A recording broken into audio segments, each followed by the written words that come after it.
Okay, so let's get started with a new video. पिछले video में हमने देखा था how to add two numbers. Now in this video जो program है वो सेम है, that how to add two numbers, but यहाँ पे हम प्रोग्राम को रन नहीं करने वाले हैं क्योंकि वो हमने पिछले वीडियो में किया था। यहाँ पे हम ये समझने वाले हैं कि जो भी हमने लाइंस लिखी है, जो भी हमने कोडिंग की है इस पर्टिकुलर प्रोग्राम में, उससे एक्चुअल में बिहाइंड द सीन्स क्या हो रहा है, right. So starting from the very first line, जो फर्स्ट लाइन हमने लिखी है that is hash include stdio dot H. Now hash include stdio dot H का मतलब क्या है?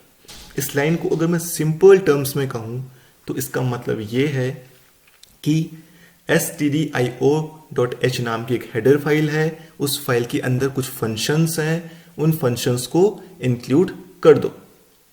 मतलब कि उन फंक्शंस को क्या कर दो, इंक्लूड कर दो, यानी कि stdio.h जो हेडर फाइल है उसको लोड कर दो ताकि उसके फंक्शंस को मैं यूज कर सकूं अपने प्रोग्राम में।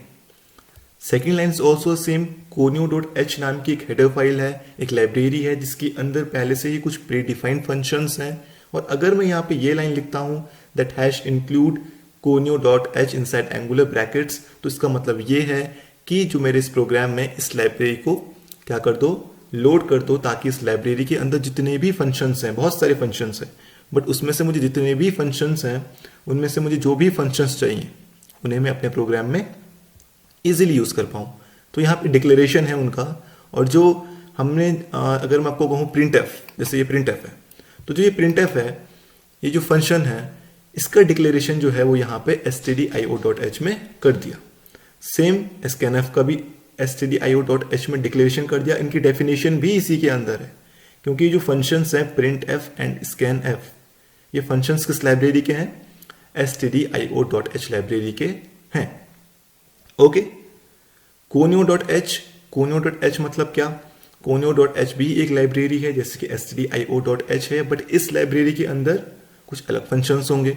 तो जैसे कि getch जो यूज होता है स्क्रीन को होल्ड करने के लिए, ये कहां पे डिफाइंड है, conio.h में। ओके, तो ये समझ में आया। फिर वाइड मेन। अब वाइड मेन में भी दो चीजें हैं, that is wide and main. Now wide मतलब क्या, जब आपका प्रोग्राम कुछ रिटर्न नहीं कर रहा है तो हमको लिखना पड़ता है वाइड। अगर आपका प्रोग्राम कुछ इंटीजर वैल्यू रिटर्न कर रहा है then you can write int. और मेन क्या है, मेन यहां पे लिखा हुआ है एंट्री पॉइंट, विच मीन्स जो आपका मेन है वो ही वो एंट्री पॉइंट है जहां से आपका एक्चुअल प्रोग्राम स्टार्ट होगा, क्या, एग्जीक्यूट होना। ओके, कंपाइलर सर्च करेगा मेन कहां पे है, वो इस मेन को सर्च करेगा कि मेन नाम का फंक्शन कहां पे है, और जैसे उसे ये दिखेगा उसके बाद वो क्या करेगा, एग्जीक्यूशन स्टार्ट कर देगा। अब यहाँ पे ओपनिंग पॉइंट है, इसके बाद से ही आपकी कोडिंग्स जो एग्जीक्यूट होना स्टार्ट होगी। ओके, अगर यहाँ पे ओपनिंग है तो क्लोजिंग होना भी बहुत जरूरी है, इस बात का ध्यान रखिएगा। नो, यहाँ पे है इंट abc। अब ये बहुत इंपॉर्टेंट लाइन है, इंट abc। तो इसमें भी दो चीजें हैं। The first thing is int, जो पहली चीज है इंट, उसका मतलब क्या है, इंट है एक data type, as the word indicates, as the word tells, data type means the type of data, कि जो हमारे पास डेटा है, जो हम डेटा यूज करेंगे वो किस टाइप का होगा।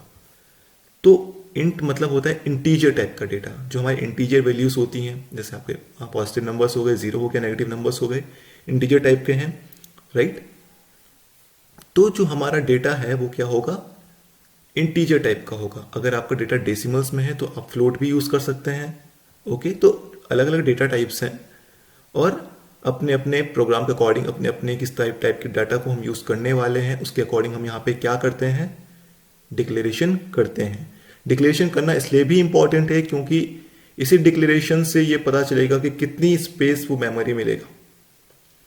ओके, अगर आपने हो सकता है यहाँ पे इंट की जगह फ्लोट या लॉन्ग इंट यूज कर दिया और आपकी जो वैल्यूज है वो सिंपल इंट है, तो वो ज्यादा मेमोरी लेगा। तो अभी तो ये शॉर्ट प्रोग्राम है, बट एक्चुअल में जब आप प्रैक्टिकली आप प्रोफेशनली इस काम को करेंगे तो आपको सिर्फ ये 7-8 लाइन का प्रोग्राम नहीं लिखना है, हंड्रेड्स ऑफ लाइन्स का प्रोग्राम लिखना है। तो वहां पे हर एक चीज को ध्यान रखना होता है, राइट। मेमोरी मैनेजमेंट भी होता है, ओके, टाइम मैनेजमेंट भी जरूरी है। तो वहां पे आपको अपने प्रोग्राम को जितना सिंपल हो सकता है, ओके, उतना रखना पड़ता है। So this line int abc ये होता है डिक्लेरेशन ऑफ डेटा। अब जो हम डेटा लेंगे उसे कहीं पे स्टोर तो करवाना होगा, तो उसके लिए वेरिएबल्स हमने बनाए हैं ए, बी एंड सी। 3 वेरिएबल्स हैं, उन तीनों का टाइप है इंट, और लास्ट में लगा दिया semicolon to end this statement. Okay, फिर प्रिंटफ लिखा है। प्रिंटफ का मतलब क्या? प्रिंटफ का मतलब जो भी एंटर करवाना है, जो भी डिस्प्ले करवाना है अपनी आउटपुट स्क्रीन पे, वो हम लिख देते हैं प्रिंटफ के अंदर। अब आप डबल कोट्स के अंदर जो भी लिखते हैं वो एज इट इज प्रिंट हो जाता है। जैसे अगर मैं यहाँ पे लिखा है एंटर 2 नंबर, इस एंटर 2 नंबर की जगह अगर मैं ये भी लिख दूं कि भाई 2 नंबर प्रिंट करवा दे, देन दिस नो प्रॉब्लम, क्योंकि वो डबल कोट्स के अंदर है, उससे फर्क नहीं पड़ता उसके अंदर क्या लिखा है। ओके, वो एज इट इज उसको प्रिंट कर देगा। आप उसके अंदर कुछ भी लिखिए, बट जस्ट फॉर यूजर को अच्छे से समझ में आ जाए। ओके, तो यहाँ पे लिख दिया है एंटर 2 नंबर। प्रिंट एफ, फिर सेकंड चीज, फिर सेकंड बार जब प्रिंट एफ लिखा है तो यहाँ पे क्या है, स्लैश एन। ये हमारा यूज होता है न्यू लाइन के लिए, यानी कि जिस लाइन में एंटर 2 नंबर प्रिंट होगा उसके बाद स्लैश एन चलेगा तो वो नेक्स्ट लाइन में आ जाएगा। तो फिर वहां पे हमने एक और डिस्प्ले करवाया एंटर फर्स्ट नंबर। ठीक है, यहाँ पे भी आप डबल कोट्स लगे तो उसके अंदर कुछ भी टाइप करवा सकते हैं कि भाई फर्स्ट नंबर एंटर करवा दे, तो दिस नो प्रॉब्लम। फिर ये जो लाइन है स्कैन एफ, ये होता है जो आपने डेटा दिया है उसको इनपुट करवाने के लिए, राइट। तो उस डेटा को इनपुट करवाने के लिए होता है ये स्कैन एफ यूज। तो इसका जो सिंटेक्स होता है यहाँ पे हम %d लगाते हैं। %d इज फॉर इंटीजर्स, अगर इंटीजर टाइप का डेटा है तो %d, फ्लोट टाइप का है तो %f। अगर आप हो सकता है कभी कभी कैरेक्टर्स भी आपको इनपुट देने पड़े तो यहाँ पे होता है %c। उनके ऊपर हम लोग बात करेंगे आने वाली अपनी वीडियोस में। और फिर डबल कोट्स के बाद एक comma and then what, %a। तो a में जो वैल्यू है वो एंटर हो जाएगी, इनपुट हो जाएगी, a के अंदर वो वैल्यू पहुंच जाएगी। सेम चीज यहाँ पे सेकंड नंबर के लिए भी है। फिर हमने क्या किया, जो हमने यहाँ पे एक तीसरा वेरिएबल बनाया था c, ये वेरिएबल के अंदर हमने क्या कर दी, a प्लस b की वैल्यू असाइन कर दी। ये जो यहाँ पे इक्वल्स टू लगा हुआ है, ये जो ऑपरेटर है, क्या हुआ, a प्लस b का जो भी रिजल्ट आया जो राइट हैंड साइड में था वो कहाँ गया, लेफ्ट हैंड साइड में चला गया। तो a प्लस बी का आपका जो भी सम है वो c में स्टोर हो जाएगा। अब हमको क्या करना है, इसका सम प्रिंट करवाना है, डिस्प्ले करवाना है अपनी स्क्रीन पे। So we have use the printf function. और यहाँ पे भी डबल कोट्स के अंदर आप कुछ भी लिख सकते हैं, बट यहाँ पे %d यूज करेंगे क्योंकि जो हमारा सम है वो भी क्या है, एक integer value. So %d and then c, और हमारी जो सम की वैल्यू है वो प्रिंट हो जाएगी। Get ch is use to hold the screen. फिर यहाँ पे क्योंकि ये हमने यहाँ पे ब्रेसेस ओपन किए थे तो इसको यहाँ पे क्लोज करना भी बहुत इंपॉर्टेंट है। तो ये एक सिंपल सा प्रोग्राम है, ऐसा आपका प्रोग्राम चलता है।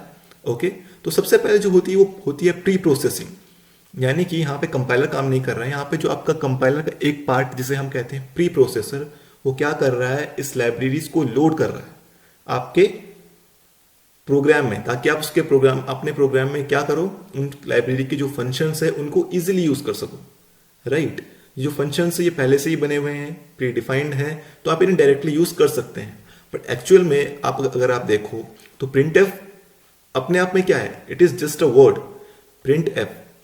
मशीन को एक्चुअल में उसका मीनिंग पता नहीं है कि प्रिंटफ क्या होता है, लेकिन प्रिंटफ के पीछे कुछ ऐसी कोडिंग्स है, कुछ ऐसा कोड लिखा हुआ है जिसका मतलब मशीन को पता है। तो उन सब कोडिंग्स को मिला जुला के कुछ ऐसा बना दिया है, और उसके बाद उसको एक लेबल दे दिया है प्रिंटफ। यानी कि जब मैं प्रिंटफ लिख रहा हूं तो प्रिंटफ नहीं, कुछ वर्ड नहीं चलेगा, उसके पीछे जो कोडिंग्स है वो चलेंगी। और यही हर कीवर्ड के साथ होगा। स्कैनएफ के पीछे भी कुछ सेट ऑफ कोड्स होगा, तो जब मैं स्कैनएफ लिख रहा हूं तो वो कोड्स रन होंगे और डिजायर्ड आउटपुट आपको मिलेगा। So this is a very simple programme.